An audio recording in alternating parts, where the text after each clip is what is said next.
Ça y est, le roi, la vie de Charles III, la biographie du monarque signée Christopher Anderson, est désormais disponible dans les libraires. Cet ouvrage était très attendu, tant il promettait des anecdotes inédites et croustillantes au sujet du fils d'Élisabeth II. Et il semble que cette promesse ait été tenue puisque l'on apprend qu'au moment de rencontrer Meghan Markle pour la première fois en 2016, sous la demande du prince Harry qui n'avait cependant pas encore officialisé avec l'actrice, il n'avait aucune idée que la nouvelle petite amie de Harry était métisse. Non pas que cela aurait été important du tout, bien sûr. Mais je ne l'ai réalisé que plus tard, aurait-il admis à l'un de ses amis américains à l'époque, dévoile l'écrivain.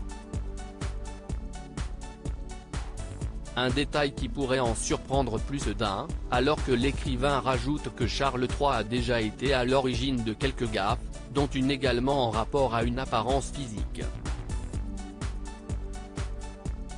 Il a dit à une écrivaine d'origine guyanaise qu'elle n'avait pas l'air d'être née à Manchester, probablement parce qu'elle était noire et portait des dreadlocks, a raconté Christopher Anderson.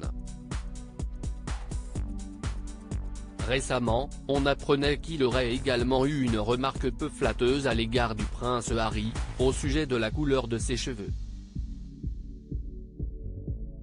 Très charmante et absolument délicieuse, des révélations pas vraiment à son avantage, alors qu'il a déjà fait l'objet de plusieurs polémiques depuis sa prise de fonction pour diverses raisons, notamment à cause d'un stylo qui avait provoqué une immense colère de sa part.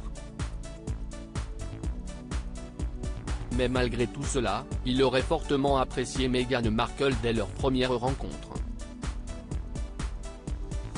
Il l'aurait notamment trouvée très charmante et absolument délicieuse, avec un air de pipe à Middleton, ont confié des proches de la famille à Christopher Anderson. Ce dernier en a également profité pour raconter cette fois-ci dans son livre la première rencontre entre la reine Elisabeth II et toujours Meghan Markle. La reine, qui a vécu d'innombrables rencontres personnelles avec des personnes de toutes races, ethnies et religions au cours de son règne, est apparue totalement dépourvue de préjugés.